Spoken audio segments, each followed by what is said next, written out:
Boxing philosophy is about understanding. For example, how does Holyfield land his left hook? How does Canelo land his left hook to the body? And who owns the best jab in boxing?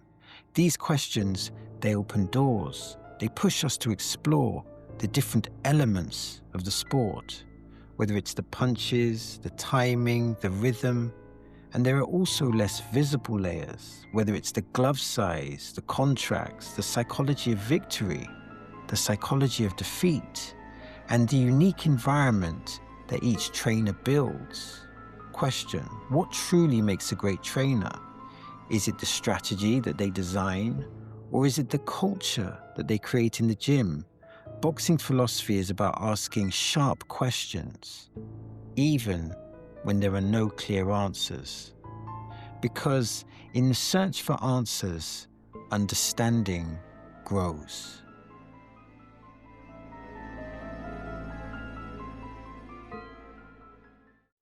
So Tyson Fury is making a comeback, allegedly, and it's not about the money. So if it's not about the money, what is it about? Anyway, many people have reported that Tyson Fury looks out of shape. So when I think of Tyson Fury, when I think of the different versions of Tyson Fury, well, maybe let's start there. There are different versions of Tyson Fury, and let's establish what these versions are. So I'd say the first version of Tyson Fury is the one that fought Klitschko. This is the one that uses movement, and he negates opponents. Like he negated Klitschko's jab. He negated that amazing left hook that Klitschko had, that short left hook. He negated the 1-2. And he was hard to beat, a very defensive fighter, but he wasn't great to watch. So there's that version of Tyson Fury. Then there's the version that fought Wilder the second time. This version comes forward. I believe this version's a bit heavier. He comes forward, he hits hard. He hits very hard. He still takes half steps back. He still is defensively aware, but he's a more aggressive fighter. This version presents more counter-punching opportunities, but is very entertaining to watch. This is the fan favorite version of Tyson Fury. Well, this is a fan favorite version. And then you have the version that fought Wilder in the third fight. This version is easier to hit, stays in the pocket more, and is exceptionally exciting. And this version is probably the easiest version to beat. So I guess when we talk about the comeback, when we talk about Tyson Fury returning, there are questions. Which version of Tyson Fury will we get? If Tyson Fury is not in condition, will he get in condition when he steps into the ring? And if he's not doing it for the money, then what is he doing it for? Is it simply that he's a fighter and fighters just need to fight? And there are more questions when it comes to Tyson Fury. For example, who would be the best trainer for Tyson Fury? As a matter of fact, let's take a step back. Who was the best trainer for Tyson Fury? And when we talk about candidates for the position, we have Peter Fury. He did a fantastic job. He was in the corner for the Klitschko fight. We have Ben Davidson. He was in the corner for the first Deontay Wilder fight. And then we had Sugar Hill, who was in the corner for the second and third Deontay Wilder fight and for the Usyk fights. And you can see that these relationships on a certain level were beneficial for him. I feel like Peter Fury, he was really technical.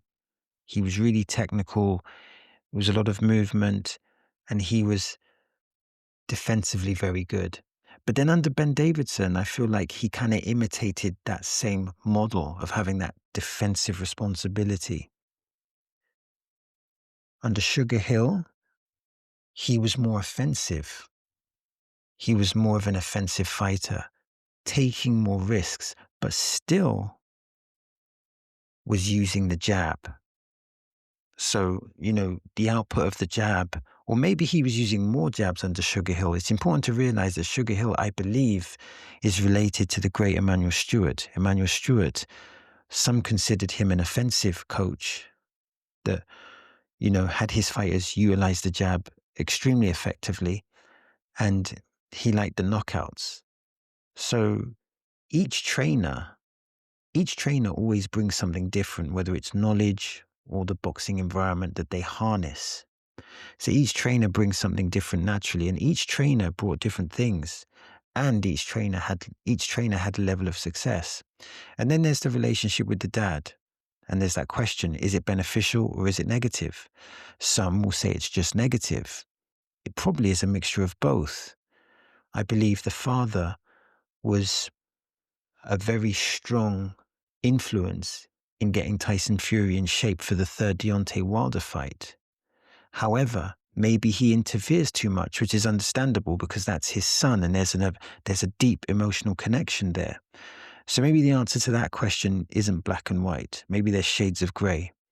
And then I think to myself, can Tyson Fury get better? Can he get better? And under what environment would he get better? Can his boxing IQ be improved? Could he get worse? But what is the goal? When he came back against Wilder, he was fighting many things: mental health, weight issues, etc.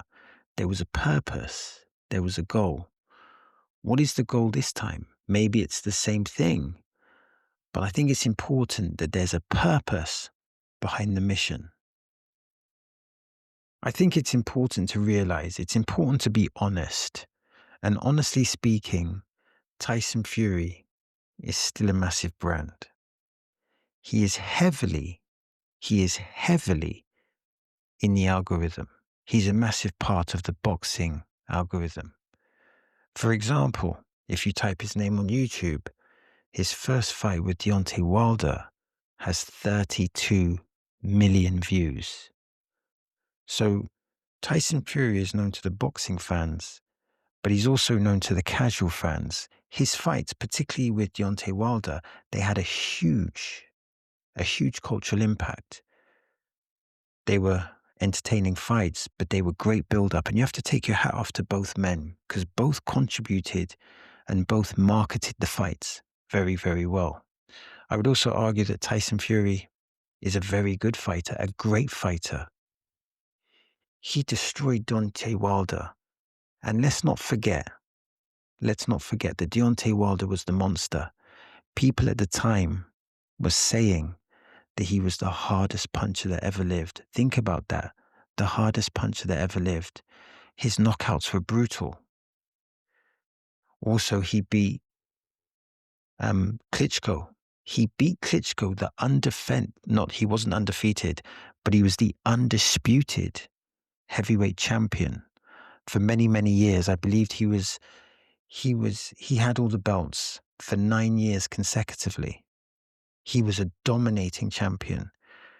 And Tyson Fury, he went over there and he took the belts. It was a great performance against an elite champion. So Tyson Fury, when we're talking about levels, and there's different levels in boxing: British level, Commonwealth, championship level. When we talk about these different levels, Tyson Fury's, he's at the elite level. Remember that fight with Dillian Whyte? Remember that right uppercut? That was, again, an elite level move, an elite level execution. Arguably, also, he gave Usyk, possibly the best fighter of this generation, his toughest fight. Fury, I would say objectively, looked good in his last 2 fights with Usyk. And for reference points, look at that first fight. Look at round 5 and 6. He was mesmerizing in those rounds. And he had significant moments in both fights. So Tyson Fury, he's a huge brand. He's respected by the boxing. He's respected by the boxing audience. And I would say that he's known and respected by the casual audience. He's had that cultural impact, which means people want to fight him because, yes, he's a difficult fight, but he also brings in the money. And then one of the obvious questions would be, who is next? Who is next for Tyson Fury? The name Fabio Wardley comes to mind. He is a dangerous opponent, and he has virality due to his knockouts. But does Fabio Wardley have a big enough brand to be able to fight Tyson Fury? Is the fight big enough? It potentially will be big enough, but is it big enough now to make the fight? And what danger does Fabio Wardley pose to Tyson Fury? I would argue that Fabio Wardley does pose a significant danger to Tyson Fury. Clearly, Tyson Fury has the higher ring IQ. I think Tyson Fury would be the faster fighter, the better footwork. However, Fabio Wardley has power, confidence, and he sets up traps effectively, and that will always give him a chance. Now, when we talk about other fighters, it seems quite clear that everyone is avoiding Caballero, and there's various reasons. Number one, he's a very difficult fight, and number two, unfortunately, he does not have the brand to take the risk. If you're going to fight such a difficult fight, you need to be economically compensated. And for some reason, Caballero has captured the boxing purist's imagination, but he hasn't captured the imagination of the casual fan yet, even though his resume is very impressive. So then the question is, who has the brand? Who has the brand to attract a fight with Tyson Fury?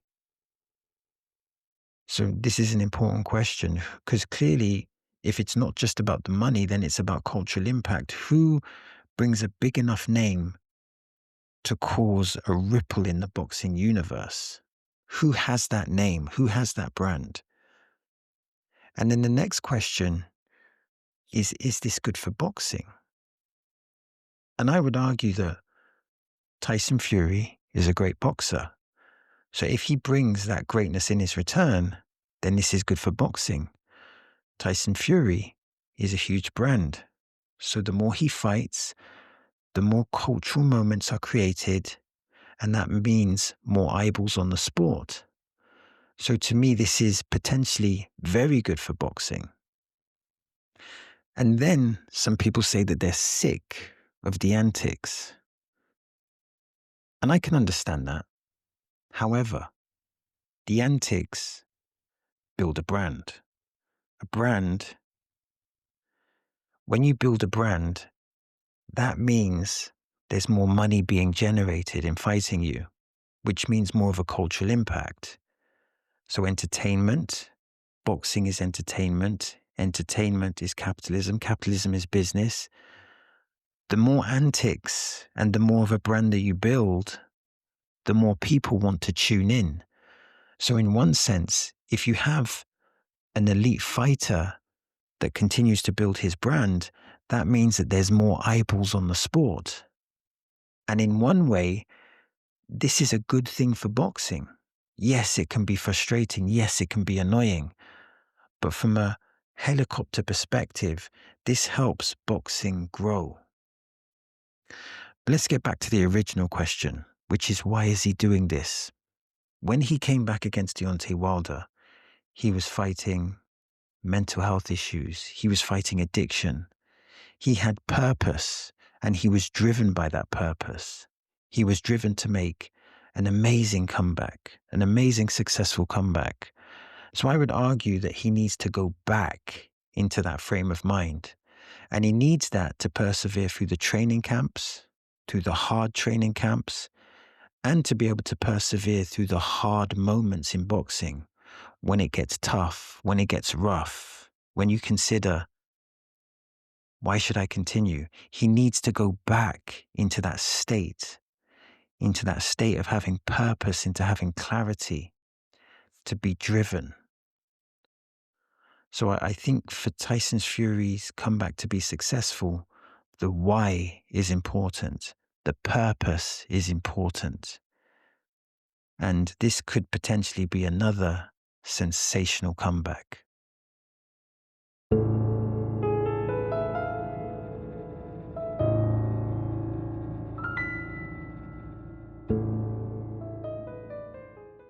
So many people believe that Kabayel presents the biggest danger to Usyk. Many people believe that.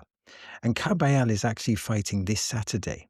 So there's been some exposure on DAZN about that. So let's talk about it. So I was looking at his gym, and his gym, it looks grimy, no glamour. And I really like that because it's about training in hostile environments, because boxing is hostile. So I like the fact that his gym looks like an old school gym as opposed to like a modern gym. And Cabello was talking about the concept and that he becomes better in every training camp. So he's talking about the evolution of his style, and that evolution could be stamina, evolution could be power, speed, boxing IQ, etc. And also he was talking about the different types of training, whether it's what he refers to as muscle training, sparring training, and physio. I'm assuming muscle training is training with weights. Sparring training is obviously, you know, competing with different sparring partners. And then physio is more, to my understanding, something that's about recovery. And also he spoke about his coach, and his coach was talking as well.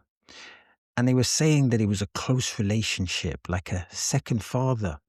And the communication that they have is so effective that sometimes it's nonverbal. And I think about boxing history, and you see that there's been some really close boxer training relationships. One of the relationships I think of is Lennox Lewis, Emmanuel Stewart. That from the outside looking in, that looked to be a close relationship. And of course, Emmanuel Stewart harvested the boxing environment and instilled the boxing knowledge that enabled Lennox Lewis to become a great fighter, an undisputed heavyweight champion. But the trainer relationship is important for boxers, and it appears that they have a very, very close boxing relationship. So Caballal and his trainer, they seem to be on the same page, and that's essential. And the trainer, like I said, has a very important role. Their role is harnessing the boxing environment. In most cases, it's about selecting the right sparring partners and also putting together an effective strategy for the opponent. So according to Caballal, he feels that people are avoiding him. The top boxers are avoiding him. And he says it's not easy. And I guess if you're a good boxer and people are avoiding you, then that isn't easy. I think the problem here is that Caballal is a good boxer, potentially a great boxer, but he's not a great brand yet. And for him to attract the big names, he has to develop his brand, because to fight Caballal, you're taking on a huge difficulty.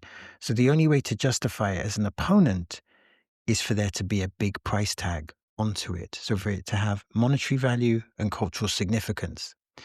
Now, as Caballal talks, he talks about his dream, and I always talk about purpose. Purpose is important. It's what drives us. And his dream was to be a world champion. And he said that the people in Germany, that's where he's from, they said he would never be a world champion. So he obviously has this drive, and that drive is significant. That's the type of drive that gets you through the gym sessions, that gets you through the tough sparring. That's the type of drive that, gets you through the tough rounds. That's the type of drive that can pick you up from the canvas. And also they talk about his style, and does he need to make any adaptations? And according to Caballal, he feels that he doesn't need to change because the formula is working. And if the formula is working, why change it? That seems very logical. And I guess the counter argument to that is that you don't need to change a winning formula, but if you have challenges, you need to make adjustments. And it's quite clear to me that Caballal is aware that he's aware of how to make adjustments, and he's made adjustments in his toughest fights. He has boxing IQ. He also states that he wants to bring back boxing to Germany. So this states to me that it's not just about the money. It's not just about the money. It's about the cultural significance to his people. And again, this goes back to someone having a passion, to someone having a purpose. And to me, it feels that Cabial is a very strong, strong force. So let's quickly go back to the training, because the training is the foundation or part of the foundation of a great boxer. So he states he does 2 times physio, and this is for recovery. Recovery is an important part of boxing. It's an important part of any sport. And it seems that he has a good boxing environment, a raw environment with the right balance of science. He also uses something that they call a cool box, which is like a cold box. It's like a box that's really cold. And these cold temperatures, they enhance recovery. So clearly there's this collaboration of science and rawness. And it seems that he has a good boxing environment. And I believe most, if not all, great champions have great boxing environments, whether it's great sparring, great equipment, great training, great strategy, etc. And also the collaboration with DAZN is good. It's good for his brand. It's good for awareness, because he needs to be known not just to the boxing fans, but he also needs to be known to the casual fans.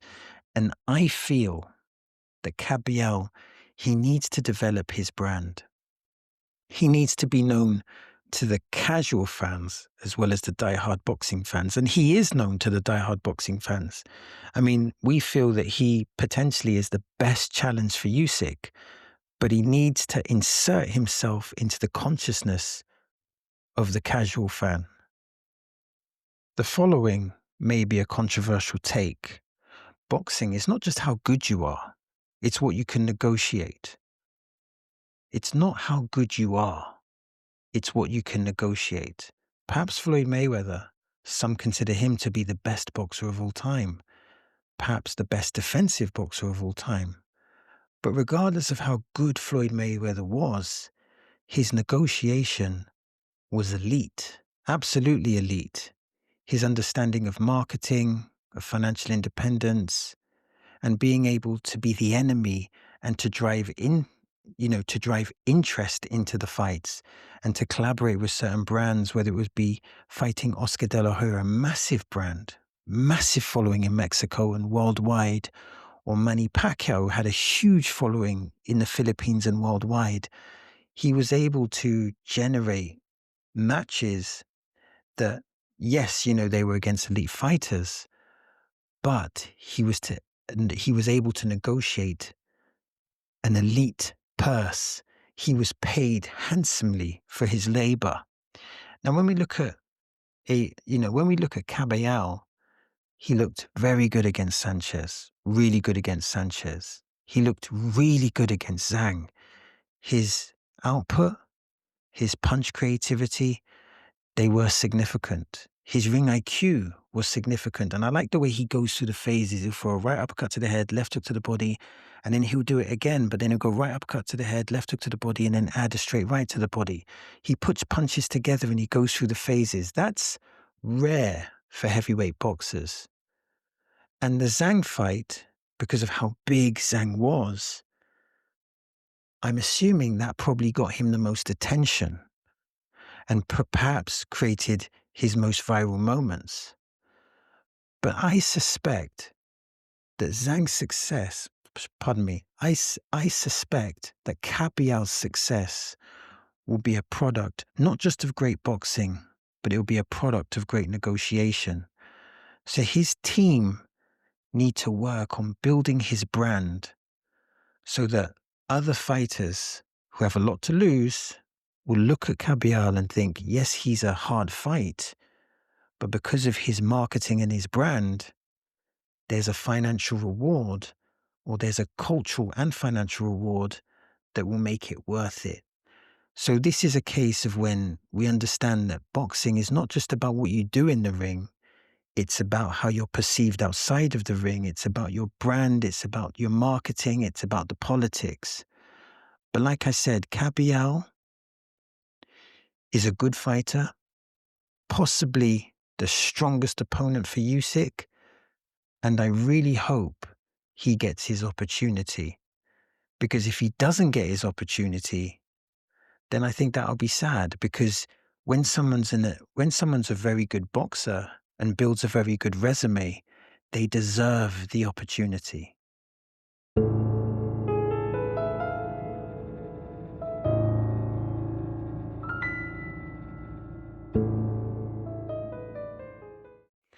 Wilder versus Usyk. Why this matchup exposes boxing's biggest lie.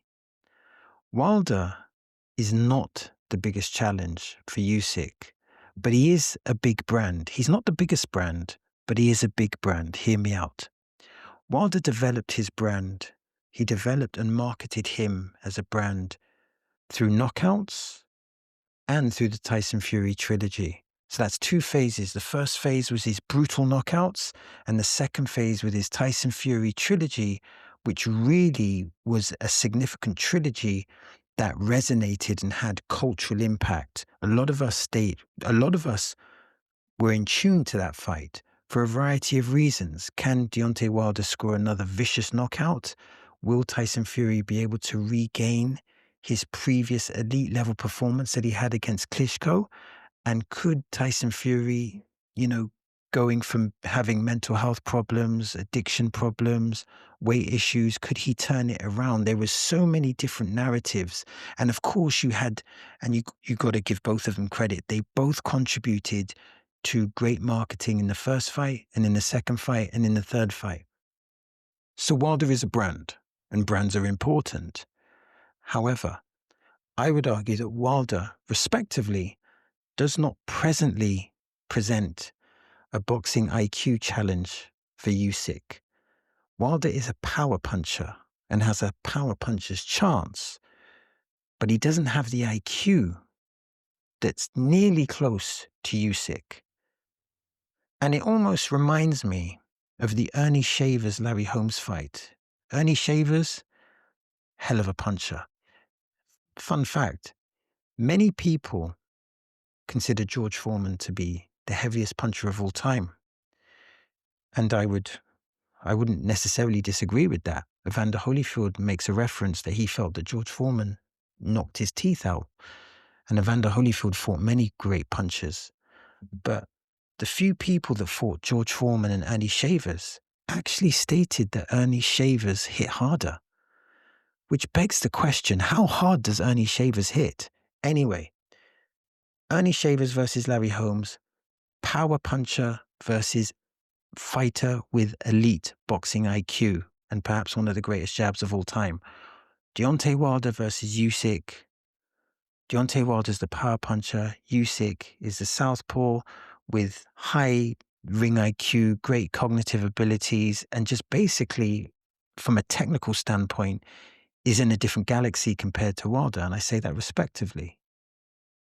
So when was Deontay Wilder his most impressive? To me, I think he was the most impressive under, I think it was the trainer Mark Breland. Mark Breland, I hope I've got that right.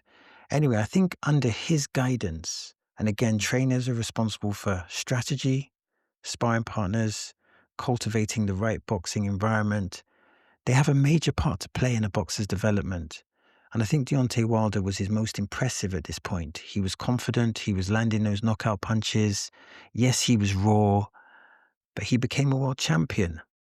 Now, when he lost to Tyson Fury, he then went under the guidance of Malik Scott. And I would argue that in the trilogy against Tyson Fury, Deontay Wilder delivered, in parts, an impressive performance. Against Tyson Fury, he set traps, the jab to the body, the double jab, straight right. He was presenting problems for Tyson Fury, and I felt that his reaction times, his speed, his power, it was all there. And again, Tyson Fury, I think, just knew too much for Deontay Wilder. But Deontay Wilder put Tyson Fury on the floor, I believe, twice. It was a good performance. But since that time, it seems that Deontay Wilder has lost his confidence. And it doesn't seem like he's setting traps. It seems like his boxing IQ has gone down, not up. And that's a problem. Against Joseph Parker, he was stuck in first gear and he did not roll the dice. He just didn't take the risks necessary to win the fight. Against Zhang, he could not handle the power and he could not handle the southpaw position. Now, Zhang is a slow southpaw, and he struggled with the problems that Zhang presented. So how he will cope with the elite footwork, speed, and precision of Usyk from the southpaw position, I mean, it's a very, very big ask for Deontay Wilder to even make this fight competitive. And like I said, his confidence has gone from here to here. And that, to me, would kind of negate his biggest opportunity and his biggest chance, which is landing that knockout punch. So let's talk about Usyk. Usyk states he has 2 or 3 more fights. Now, based on the premise that he's only fighting 1 fight a year, for example, I think last year he only had 1 fight, that could mean that he could fight for another 2 to 3 years. Now, you would hope that the ambitions here, yes, of course, finances have to be right, but I'm assuming now it's finances and cultural impact because fighters want to have a legacy. So cultural impact becomes important. Think of Muhammad Ali versus George Foreman. Yes, they were handsomely paid for their labor, but the cultural impact has lived forever. So you would think that Usyk is looking to create memories.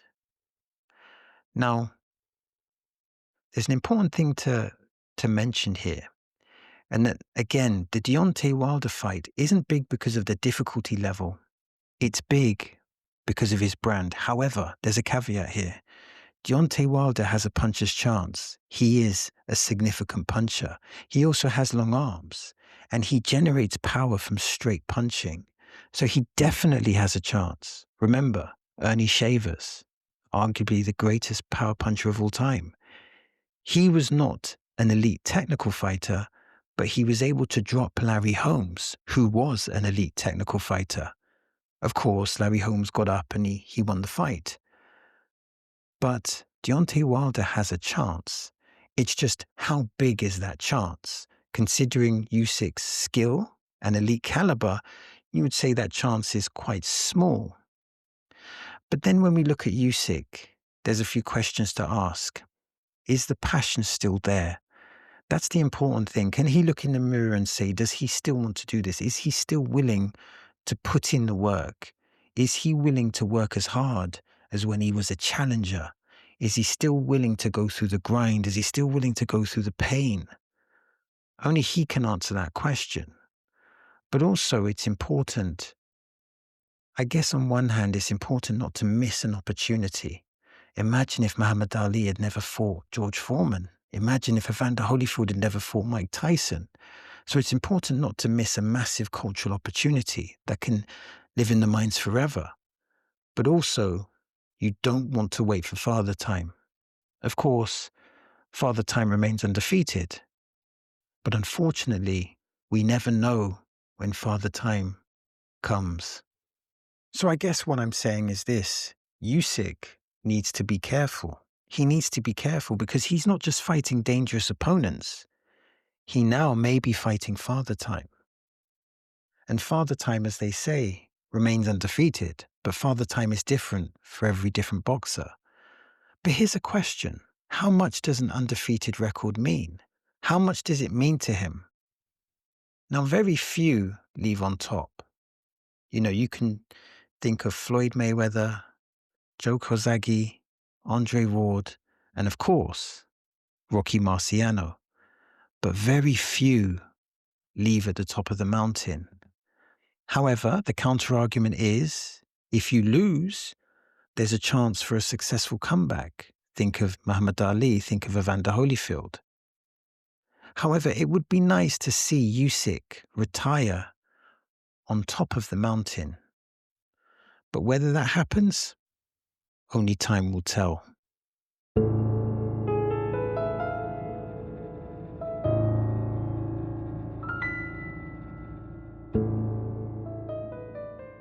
So who does Conor Benn fight next? Now, when we speak about Conor Benn, we have to address the 2 Eubank fights. And I would argue that those 2 Eubank fights, they were emotional affairs. They were physical affairs, but they were emotional affairs. The first fight was a brutal fight. But in that fight, we need to ask ourselves a question. What did Conor Benn gain? Or did he gain anything? I would argue that he gained experience. He gained multifaceted experience. He gained experience from fighting, the learning that he got from the first and the second fights. He gained experience from big crowds because he wouldn't have experienced those type of big crowds before.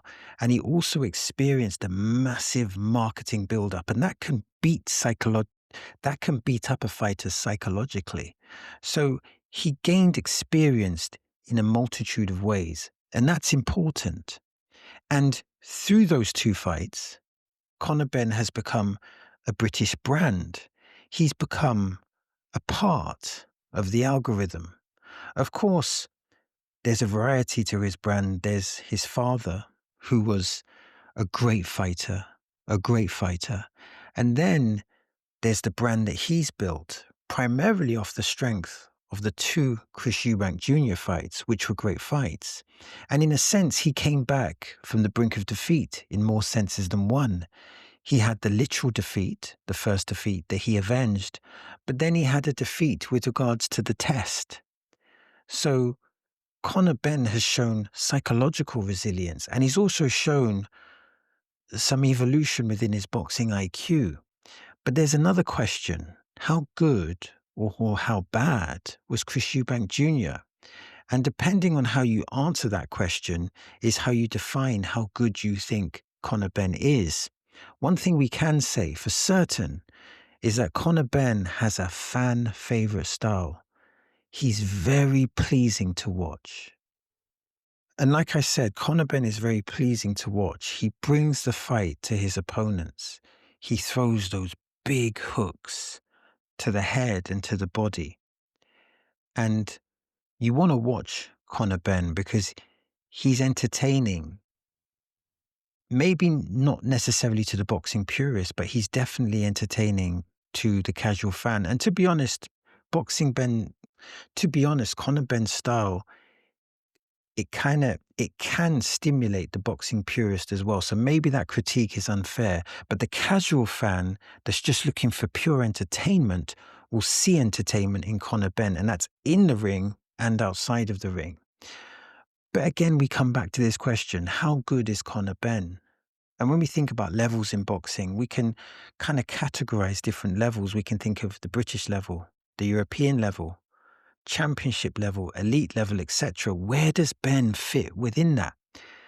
Clearly, his team will argue that he's championship level, but many may consider him to be under that level. But again, to answer that question, or to try and answer that question, we have to establish how good was the Chris Eubank Jr.? How good was that version of Chris Eubank Jr.?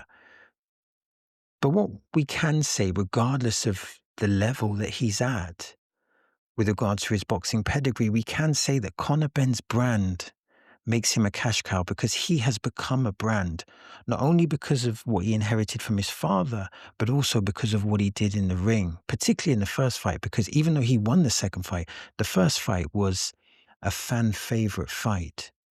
There's other things to mention about Conor Benn. The relationship with his trainer, Tony Sims, I believe. And I think that they have a very positive relationship. From the outside looking in, it looks like their relationship is very positive. And there's one thing that I want to say, and I think this gives credit to Tony Sims. Remember, boxing trainers, they harness boxing environments. And I think the boxing IQ improvements in the second fight, where we saw the feints, we saw the hitting the right hand to the body and then transitioning to the head. We saw good head movement, and overall we saw patience and we saw composure. And we have to give credit to Conor Benn, but also to Tony Sims. So I think Tony Sims has been nurturing Conor Benn into a better boxer. So when we talk about what fights are the best for Conor Benn, again, there's a few questions. Are we fighting for legacy? Are we fighting for cultural impact? Are we fighting for money? Or are we fighting for all three? Anyway, I can think of four names. For Conor Benn.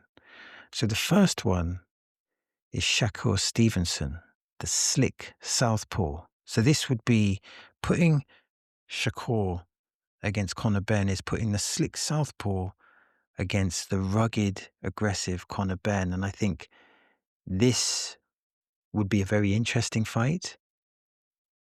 I think if you're a Conor Ben, if you're in the Conor Ben's corner, you'd definitely be concerned with Shakur Stevenson's ring IQ, because he may not be a fan favorite fighter, but he is a fighter that controls the pace through high ring IQ. He controls the tempo. He has ring generalship, good counterpunching. People are saying he will be an elite fighter. So that's a very difficult fight. But it's definitely a fight where Ben has the big brand, but so does Shakur Stevenson. He has a brand as well. Then we have Devin Haney. And even though Devin Haney, some consider a negative fighter, he clearly is a very good fighter. And even though some define his style, they give the narrative bias as he's boring, he still has a name. He has a brand. And this would be a huge UK pay-per-view, potentially. And, you know, the Shakur Stevens, the Devin Haney's, those fights, I think they could sell with the right promotion, with the right marketing. And in fairness, Conor Ben is good at playing the villain. He's good at playing that role, and he played that role very effectively against Chris Eubank Jr. So he knows how to market fights. And then we have Rolly Romero, and we have the excitement of the fight, but then we have the unpredictability of the build-up. Rolly Romero is good at talking. He's very, very good at talking, and of course he can fight. I think this would be an easy sell because it's a fan favorite, and this is likely to be a very good fight. This could be a brutal fight. This could be an early fight. You could make the argument that Rolly Romero has improved his boxing IQ and that he's improved with his style. However, you may say that he is susceptible with regards to his punching resistance. But this would be a good fight, and I think the casual boxing fan can get involved. And I also would chuck in Ryan Garcia in the mix. Maybe some would disagree, especially after Ryan Garcia lost to Rolly Romero. But I think that's also, again, a fan favorite fight. Exciting styles. I know that Ryan Garcia's last fight wasn't exciting, but generally speaking, Ryan Garcia is an exciting fighter, explosive with that left hook, which he showed against Devin Haney. So that again could be an explosive fight, but it also can be an explosive promotion. Ryan Garcia is a master marketer. So I think there's various options to Conor Ben that could be massive, massive fights. And you know what? There's a lot to like. There's a lot to like about Conor Ben. Family man, private school educated, yet still relatable to the working class. Work that one out. He trains really hard, and he's passionate about the sport, passionate about winning. These are good things. The only bit of constructive feedback, and no, none of us are perfect, is that the alleged intimidation attempts on certain individuals, one particular boxing individual who's very well respected, is just a little bit disappointing. It is disappointing. And hopefully the people around his circle can guide him, because there's just really no need for that. And it makes him look bad when there's so much that could make him look good. So I'm not saying he's immature, but there's definitely levels for improvement. And all of us can improve in life, whether it's in business, relationships, etc. But I think when I heard those rumors, it was disappointing. And you know, maybe there was some form of miscommunication or context. You know, there's two sides to every story. But however, let me clarify that there's a lot to like about Conor Ben, a lot to like. And I think the British public had a lot of pessimism towards Conor Ben when he was going through that darkness, but he's come out of that darkness. And I think he's starting to regain momentum with regards to building his brand, and people want to watch him, and that's important. There's another important question here, and that's, if he's going to fight the fighters that we've mentioned, I believe he has to go down 2 weight classes. And it's an important question to ask. Could this be detrimental to his performances? Is he going to be able to perform to his highest level if he comes down in weight? And I think the important thing here is about his team, It's about the scientific approach, and it's about doing this in the best way because you want Conor Benn to be 100% the best, particularly against any of those people that we've mentioned. But the important thing to recognize is this. Conor Benn has confidence, Conor Benn has momentum, Conor Benn has experience, he clearly has power, and hopefully he can make more money and hopefully get a title for the British public.